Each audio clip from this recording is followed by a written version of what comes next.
पापी से लेकर पुण्य आत्मा तक मरते समय इन अंगों से निकलते हैं प्राण। जानिए क्या कहता है गरुड़ पुराण। जीवन में एक दिन मृत्यु सभी की आती है, लेकिन सभी के प्राण अलग अलग तरह से निकलते हैं। मरते समय किसी का मुंह टेढ़ा हो जाता है, तो किसी की आंखें उलट जाती हैं। ऐसे में कई संकेतों से मनुष्य के कर्म को समझा जा सकता है।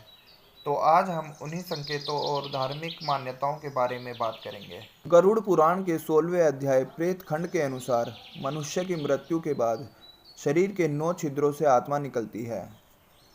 इन 9 छिद्रों में 2 आँख, नाक के 2 छिद्र, कान के 2 छिद्र, मुख सहित मल मूत्र मार्ग होते हैं। इन्हीं 9 छिद्रों से मिले संकेतों से आत्मा के बहिर्गमन के संकेत प्राप्त होते हैं, जिनसे प्राणी के कर्म और मृत्यु के प्रकार का पता चलता है कि प्राणी नरकी या अधोगामी था या फिर उधरगामी था। पापी प्राणी के ऐसे निकलते हैं प्राण। गरुड़ पुराण के अनुसार जो व्यक्ति पापी होते हैं, सदैव अपने और अपने परिवार के बारे में बस सोचते हैं, धन लोभी और काम वासना में लिप्त होते हैं, लोक कल्याण, सामाजिक कर्तव्य और मानवीय नैतिक मूल्यों से दूर होते हैं, वे प्राणी नारकीय प्राणी होते हैं। ऐसे पापियों के प्राण मल मूत्र मार्ग से निकलते हैं। पारिवारिक मोह में लीन प्राणी के ऐसे निकलते हैं प्राण। गरुड़ पुराण में भगवान विष्णु गरुड़ को बताते हैं कि जो जीने की बहुत ज़्यादा चाह रखते हैं और अपने परिजनों से जिनकी मोह माया ज़्यादा होती है, ऐसे लोग परिवार के मोह के कारण प्राण नहीं छोड़ना चाहते। फिर यमराज के दूत बलपूर्वक उन्हें प्राण निकालते हैं। ऐसे में जब उनके प्राण आँखों से बलपूर्वक निकलते हैं तो आँखें उलट जाती हैं। मुंह और नाक से प्राण निकलना।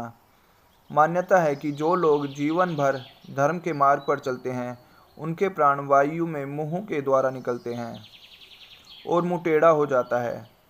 मुंह से प्राण निकलना बहुत ही शुभ माना जाता है। नाक से प्राण निकलना।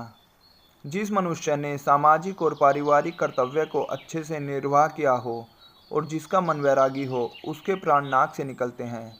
इस तरह के प्राण निकलना काफ़ी शुभ माना जाता है।